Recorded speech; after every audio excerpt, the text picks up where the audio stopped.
Hey everyone, it's Lexie. So in today's video I'll be doing my February wrap-up. So despite being the shortest month of the year, I read a total of 7 books and some of these were quite hefty, so I'm very proud about that. But February ended up being like a crazy month for me, especially towards the end.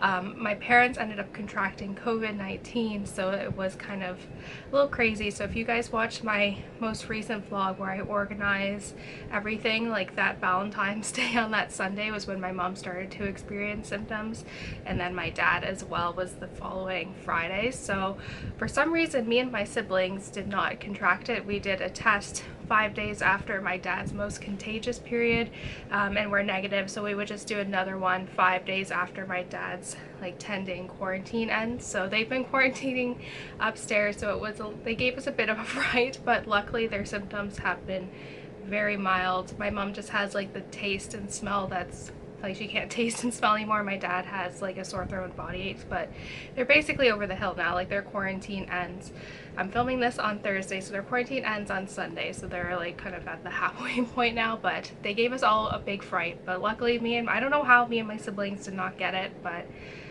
it could have been a lot worse than what it was. So it was a bit of a stressful kind of end of the month, but yeah, I think I basically used these books as an outlet to kind of distract me from what was going on. So that was especially relevant with the last book that I read this month. So despite that whole long spiel, so let's just go ahead and get started. So starting out, I first read The Four Winds by Kristen Hanna, and this was her newest book that came out this month, and I was so excited for it. I didn't even read the synopsis, I just literally dove into it. But generally the general kind of like summary of this is that it follows a girl named Elsa who is growing up, and she was never really loved by her family. She was always kind of told that she would never be loved, she was never beautiful, and so when she ends up kind of making a mistake with this one guy, she ends up having to kind of marry him, and it ends up being a loveless marriage. But we kind of follow Elsa and the story of her family during the Great Depression era, during kind of like the Dust Bowl, and it's more of like a survival story than anything else, so we kind of follow her journey to kind of survive this time. But it was really good. I didn't really know a lot about the history of this era. I think in particular I feel like they kind of dust over it, no pun intended, in history classes, so it was very much kind of a new kind of point in history that I never really knew about. But I was just so attached to these characters, and I felt so anxious throughout the whole thing because I was just like waiting for something bad to happen, because they're trying so hard to survive in a system that isn't really helping them, and I was just anxious throughout the whole thing. And like with every Kristen Hanna book, I feel like there was a few tears that were shed throughout this, so I really enjoyed it. I gave it 4.5 out of 5 stars. I did think like the middle kind of half was a bit slow, but overall I really liked it. I love seeing the character development of these characters. I was so attached to them, and just seeing everything that they've had to kind of overcome was just tremendous. So yeah, Kristen Hanna always delivers basically. So next up, I ended up reading I'm Still Here by Austen Channing Brown, and this is basically her memoir growing up as a Black woman in the United States and just her experience there. And I always find memoirs like these very difficult to kind of review because everyone's story is very valid and they have the right to kind of share their story. I think this one for me, I did really love seeing her kind of learn how to kind of like love her Blackness and just kind of accept herself for who she is and kind of fall in love with what she has. I really like that, and just hearing her stories about how like her parents taught her never put her hands in her pockets when she's at a store, and like that thing was just like very eye-opening and shocking. However, this one I feel like was a little bit too heavy on the religion side. She is very active in her church community, and I'm not religious at all, so like it was just a little bit too much for me. But I did like enjoy her story kind of focusing on racism and kind of learning to love herself, but I just didn't like how heavy on the religion this was, so I gave this a 2 out of 5 stars. It wasn't my favorite, which I'm a little bit disappointed about, but her her story is still very valid and important to kind of share to the world. So in kind of continuing on with these kind of short little memoirs, I then ended up picking up Between the World and Me by Ta-Nehisi Coates, and I ended up listening to this on audiobook. Actually, I think it ended up being like a 3-hour audiobook that I got from the library, and I really liked it actually. Like, I love this one so much more than the I'm Still Here one, but basically this is basically a memoir that the author is writing to his son, basically following it was inspired by watching the killing of a black man, and it kind of inspired this author to kind of write these to his son, and just his lessons growing up with racism and kind of the systemic racism that he's kind of grown up in, and just how to kind of not put yourself in a dangerous situation. Like, this one was very eye-opening. The writing was really good as well. Like, I think this one is very eye-opening, and it's written in a way that's very accessible to a lot of people. So yeah, I really like this. I think the author did a tremendous job, and it's obviously a National Book Award winner, and it's very clear why. So I think it had touched a lot of important kind of aspects of the kind of racial divide in America, and adding his own personal experience in it, I thought made it very interesting. So I gave this one a 4 to 5 stars. I thought it was really good. So if you're looking to kind of read more into kind of being anti-racist and kind of understanding some of the facets that are interwoven into our society, then I recommend kind of reading this memoir. I thought he did a really good job. So next I ended up picking up Beneath the Keep by Erica Johansson, and this is the prequel to the Queen of the Tearling trilogy. And so I was really excited for this one coming out. I know this series, or the trilogy, is very polarizing, and not a lot of people liked how it ended, but I think, like, if you enjoy the kind of world of the Tearling and the political infrastructure of this world, I think you'll really like this one. So the general premise of the trilogy is that it follows Kelsey, who's become of age, and she has to reclaim her throne from her uncle now that she has come of age. But there's a lot of like kind of political maneuverings going on. There's a lot of like kind of a lot of the problems that we have in society now, with the separation from like church and state, kind of sexism, all those things she's kind of forced to deal with. But this one is a prequel, so we follow Kelsey's mother, Alyssa, and we also get kind of backstory of the Maas as well.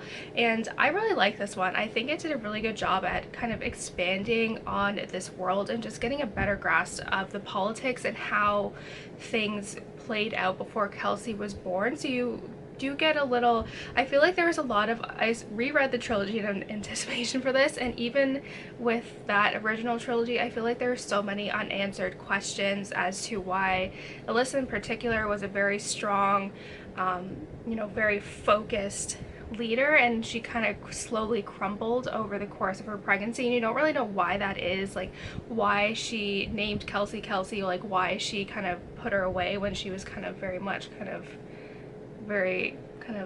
flamboyant at that point. But I think this one does a really good job at kind of getting the background, and it adds more layers and complexities to the original trilogy, which I really enjoyed. So I think I would recommend reading the original trilogy here, because there are some things that are kind of would be spoiled to you if you didn't know. We actually find out who Kelsey's father actually is, and I really liked it. I heard on Goodreads that we'll be getting more stories of the Tearling world and all that, which is really exciting. So yeah, I really love this. I thought she did a tremendous job at kind of adding some background characters that we are aware of in the trilogy, but we don't get a lot of character development or growth from them because it's not really necessary for Kelsey's narrative. So I really enjoyed it. I gave it a 4.5 out of 5 stars.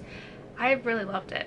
So next I ended up picking up Why I'm No Longer Talking to White People About Race by Reni Eddo-Lodge, and I really like this one. I think out of all of I feel like a lot of the books centered around racism that kind of address how the society and like kind of these systemic kind of factors have been built, I find them to be very repetitive, and sometimes they're done in such like a very academic way that they're not accessible to a lot of people. Like, I feel like there's some like pretentious kind of writing in it that doesn't make it readable by everyone, but I feel like this one does a really good job at kind of finding that good divide where it's very well researched and written, but it's done so in a way that everyone can kind of grasp what she's writing. But this is essentially, so she wrote a blog post entitled "Why I'm No Longer Talking to White People About Race," and it kind of exploded on the internet at the time.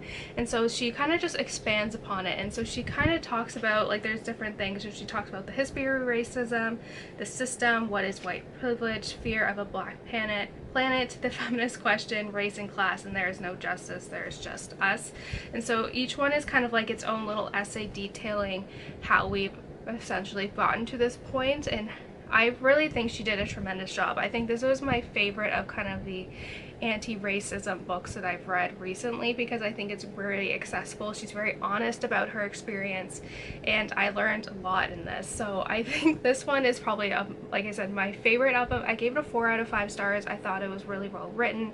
It wasn't really repetitive like a lot of these books tend to be, and it was just really accessible, and she really is able to connect with her audience regardless of their race. Like, I am, as someone who's not, like, I'm a white person, so I don't really have this kind of experience, so I was along for the ride, and so it made me more aware of how I unintentionally contribute to these kind of systemic racism kind of cycles that are going on. So it was very eye-opening, and this one was just really well done. Alright, so this is one that I read over the course of the entire month because it is very long, and this is a book that was given to me by a subscriber, and so this book has very special meaning to me, and it is Stamped from the Beginning by Ibram x Kendi.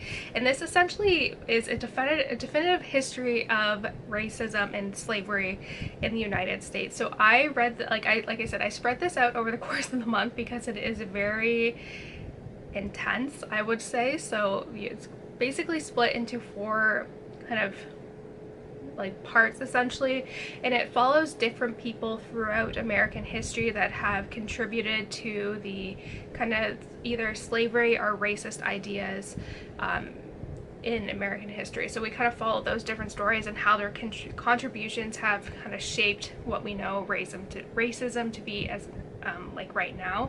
But this one is tremendously well researched. Like, there were so many, like, it's a very hard book to get through because of how intense it is and just how horrible this whole system was, and people who've contributed to these ideologies. It was very tough to read, but I think it's a necessary read in order to fully grasp how we've actually gotten to this point in terms of the racist ideologies in our world. And so I think this one was really well done. I read like a chapter every day, and then on the weekends I did 2, and I think that's a really good way for you to kind of fully digest and kind of really comprehend what was going on, and so you can see how these kind of lies and these ways of just obtaining dominance over people, like how these lies in order to obtain power have been sprinkled out throughout history, and you can see how those kind of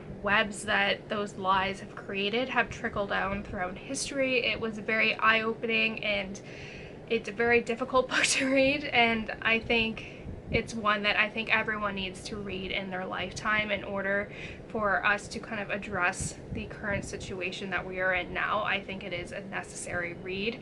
So I gave this one a 5 out of 5 stars. It is honestly, I think this is like a once-in-a-lifetime read too, just how amazing it is, and it's very interesting. I learned honestly so much in just how much kind of whitewashed and sugar-coated American history is taught to kind of students. It was very eye-opening, and it just made me well aware of kind of how I've been unintentionally contributing to kind of these paradigms. Was just like really eye-opening. So I highly, if you're looking for a nonfiction book that kind of deals with history that is very relevant now, I recommend this one.